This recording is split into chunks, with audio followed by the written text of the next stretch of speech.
Hello అండి అందరికీ. అందరు ఎలా ఉన్నారు? బాగున్నారా? ఇదైతే ట్యూస్డే మినీ వ్లాగ్. నేను మా ఫ్రెండ్ వాళ్ళ ఇంటికైతే వెళ్ళాను.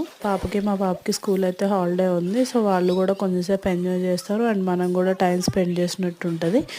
ఇక్కడే కుక్ చేసుకుందాం రా అని చెప్తే వెళ్ళాను. వెళ్ళిన తర్వాత పిల్లలందరూ మంచిగా ఆడుకుంటూ ఉంటా మేము ఇద్దరం కలిసి ఎంజాయ్ చేస్తూ కుక్ చేసాము. ఇంతకీ ఏం ప్రిపేర్ చేసుకున్నామో చెప్పలేదు కదా. ఎగ్ దమ్ బిర్యానీ అయితే ప్రిపేర్ చేసుకున్నామండి. చేయాలో చెప్తాను, ప్రాసెస్ లోకి వచ్చేయండి. ఫస్ట్ అయితే హాఫ్ అన్ అవర్ ముందు బాస్మతి రైస్ అయితే బాగా వాష్ చేసుకొని పెట్టుకొని నానబెట్టుకోవాలి. తర్వాత ఎగ్ కర్రీ కుక్ చేసుకోవడానికి అయితే స్టవ్ పైన కడాయి పెట్టుకొని దాంట్లో ఆయిల్ వేసుకొని బిర్యానీ స్పైసెస్ అన్ని యాడ్ చేసుకొని 2 టేబుల్ స్పూన్స్ అల్లం పేస్ట్ అయితే వేసుకోవాలి. బాగా ఫ్రై అయిన తర్వాత ఆనియన్స్ యాడ్ చేసుకొని అవి కూడా బాగా ఫ్రై అయిన తర్వాత టమాటో ప్యూరీ అయితే వేసుకోవాలి. అది కూడా బాగా పచ్చివాసన పోయేంత వరకు ఫ్రై చేసుకోవాలి. ఉప్పు, కారం, పసుపు ఇవన్నీ వేసుకొని బాగా ఫ్రై చేసుకోవాలి పచ్చివాసన పోయేంత వరకు. ఈ కర్రీకి మనకి టేస్ట్ రావడానికి అయితే ముందుగా అయితే మేమైతే గసగసాలు అండ్ క్యాష్యూస్ అయితే నానబెట్టుకొని అవి కూడా మిక్సీ పట్టి వేసుకున్నాము. లాస్ట్లో గరం మసాలా, కసూరి మేతి అయితే వేసుకొని ఇంకొంచెం సేపు మగ్గనిచ్చి దాంట్లో ఎగ్స్ అయితే వేసుకొని 2 మినిట్స్ మగ్గనిచ్చాం. తర్వాత ఇంకో స్టవ్ పైన అయితే మనం బిర్యానీకి చేసుకోవడానికి వీలుగా ఉండే ఒక గిన్నె అయితే తీసుకొని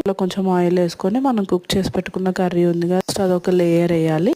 దానిపైన ఫ్రైడ్ ఆనియన్స్, కొత్తిమీర అండ్ ఒక లేయర్ రైస్ అయితే వేసుకోవాలి. ఇలా మొత్తం మనకి ఎంత కావాలంటే అన్ని లేయర్స్ అయితే వేసుకోవచ్చు. లాస్ట్ లో అయితే మనం రైస్ కుక్ చేసి పెట్టుకున్న వాటర్ అయితే ఉంటాయి కదా, అవి అయితే కొంచెం వేసుకోవాలి. అంటే మాకైతే రైస్ మొత్తం ఉడికిపోయింది అని చెప్పి మేము వాటర్ యాడ్ చేయలేదు. రైస్ ఎవరైతే 80 to 90% కుక్ చేసుకుంటారో వాళ్ళు కొంచెం వాటర్ అయితే యాడ్ చేసుకోవాలి. పైన ఒక 2 టేబుల్ స్పూన్స్ నెయ్యి అయితే వేసుకొని ఒక 10 మినిట్స్ అయితే మగ్గించుకోవాలి. ఫైనల్గా ఎగ్ దమ్ బిర్యానీ అయితే రెడీ అయిపోయింది. టేస్ట్ అయితే బాగా వచ్చింది.